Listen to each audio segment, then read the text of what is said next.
இங்கிலீஷ்ல பேசலாங்கிற நிகழ்ச்சியில நம்ம எளிமையான முறையில அன்றாடம் நாம் வாழ்க்கையிலே பயன்படுத்தக்கூடிய வாக்கியங்களை எப்படி அமைப்பது என்று நாம் அடிப்படை விஷயங்களை பார்த்து கொண்டிருக்கிறோம். பிரசன்ட் கண்டினியூஸ் டென்ஸ் என்ற தலைப்பிலே இன்று மாலை எங்க அப்பா வராரு, எங்க அப்பா இன்னைக்கு மத்தியானம் வராரு. உங்க அப்பா எப்பப்பா வராரு வராருன்னு சொல்லிட்டு இருக்கே, எப்ப வராரு அப்படின்னு கேட்கும்போது, எங்க அப்பா இன்னைக்கு மாலை இன்று மதியம் வராரு அப்படின்னு ஆங்கிலத்துல எப்படி சொல்ல போறோம்? எங்க அப்பா, மை ஃபாதர், மை ஃபாதர், எங்க அப்பா வராருங்கிறதுக்கு இஸ் அரைவிங். வராருங்கிறதுக்கு is arriving. My father is arriving. Train வருது அப்படிங்கிறதுக்கு நம்ம என்ன சொல்றோம்? The train is arriving. Bus வருது அப்படிங்கிறதுக்கு நம்ம என்ன சொல்ல போறோம்? The bus is arriving.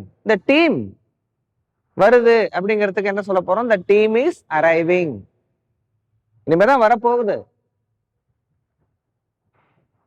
எங்க அப்பா இனிமேதான் வர போறாரு. எப்ப வர போறாரு அப்படின்னு பாத்தீங்கன்னா, இன்று மாலை. இன்று மாலை அப்படின்னா ஈவினிங், திஸ் ஈவினிங். இன்று மதியம் அப்படின்னா this afternoon. This evening. My father is arriving this evening. இன்று மதியம், இன்று மாலை எங்க அப்பா வராரு. வந்து கொண்டு இருக்கிறார்ங்கிற மீனிங் இல்ல. எங்க அப்பா இன்னைக்கு மாலை வந்து கொண்டு இருக்கிறார் அப்படின்னு சொல்ல மாட்டோம். எங்க அப்பா இன்னைக்கு மாலை வராரு. இன்று மாலை எங்க அப்பா வராரு. My father is arriving this evening. So இந்த கண்டினியூஸ் டென்ஸ்ல நம்ம பயன்படுத்தக்கூடிய இந்த சூக்ஷ்மமான டெலிகேட்டான ஒரு ட்ரிக்கியான ஒரு விஷயம் என்ன அப்படின்னு பார்த்தீங்கன்னா, இப்போ நடந்து கொண்டிருக்கக்கூடிய ஆக்ஷன்ஸை சொல்றதை விட இம்மீடியட் ஃபியூச்சர்ல இனிமே நடக்க போகிற விஷயத்தையும் நம்ம சொல்றதுக்கு இந்த பிரசன்ட் கண்டினியூஸை பயன்படுத்தும். எங்க அப்பா இன்று மாலை வந்து கொண்டிருக்கிறார் அப்படின்னு சொல்ல மாட்டோம். எங்க அப்பா இன்னைக்கு மாலை வராரு. My father is arriving this evening. சரி, உங்க அப்பா இன்னைக்கு மாலை, இன்னைக்கு மதியம் வராரு, வந்துட்டு எப்ப போறாரு? நாளை காலையில எங்க அப்பா வந்து கிளம்புறாரு. இப்ப வராரு, வந்துட்டாரு, எப்ப கிளம்புறாரு அப்படின்னு நீங்க கேக்குறீங்க. அதுக்கு எப்படி பதில் சொல்றது அப்படின்னு பாத்தீங்கன்னா, அரைவிங் அப்படின்னா வர்றது, கிளம்புறது அப்படின்னு பாத்தீங்கன்னா லீவிங். கிளம்புறதுக்கு என்ன? லீவிங். LEAV, leave. லீவ்னா லீவ் போடுறது சார், விடுமுறை அளிக்கிறது, அது வேற. இப்ப லீவ் அப்படிங்கறத நீங்க வேர்பா பயன்படுத்துனீங்க அப்படின்னா போறது, கிளம்புறது அப்படிங்கிற மீனிங். இந்த இடத்துல எத்தனை மணிக்கு உங்க அப்பா வந்து போறாரு அப்படின்னு கேட்கும்போது நம்ம எப்படி அத ஆங்கிலத்துல சொல்லணும் அப்படின்னு பாத்தீங்கன்னா, my father is leaving. My father is leaving tomorrow morning. நாளை காத்தால அவரை கிளம்புறாரு. ஏதோமா எப்படி எழுத போறோம் பாருங்க. அதேதான், my father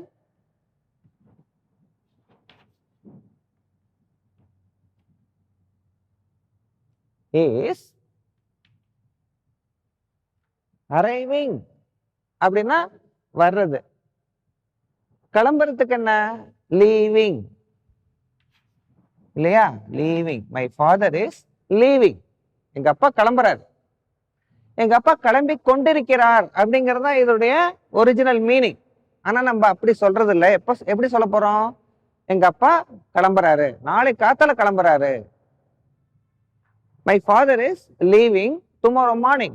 My father is leaving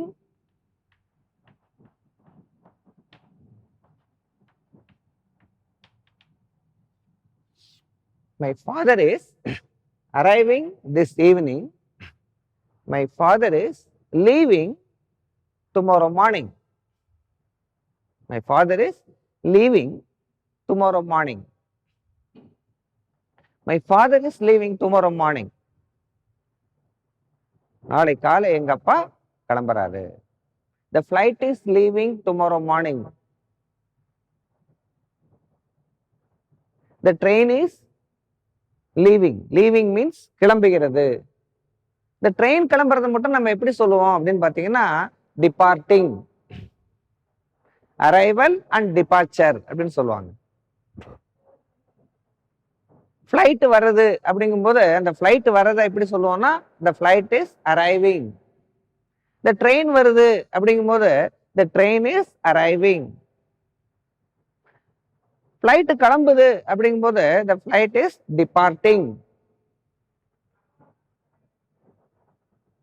The train is departing.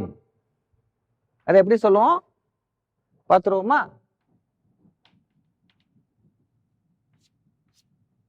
Arriving, departing.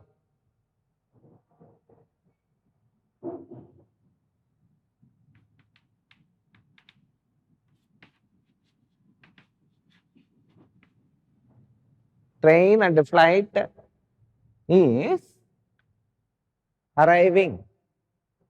The train and the flight is departing.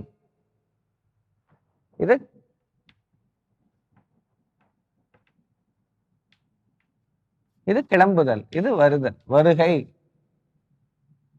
ஏர்போர்ட்ல எல்லாம் நீங்க பார்த்திருப்பீங்க வருகை. வருகை means arriving, arrival of flights. கிளம்புதல் அப்படிங்கிறது departing, departure of flights, departure of trains. இப்ப என்ன நடக்குது அப்படிங்கிறத தெரிஞ்சுக்கிறதுக்கு கூட நீங்க பிரசன்ட் கண்டினியூஸா நீங்க யூஸ் பண்ண போறீங்க.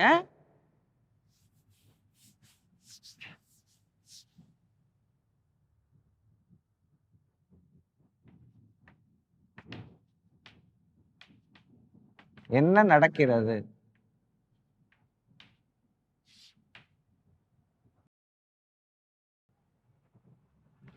என்ன நடக்கிறது அப்படிங்கிறத ஆங்கிலத்தில் எப்படி கேட்பீங்க? என்ன நடக்குது, என்ன பண்ணிட்டு இருக்கீங்க,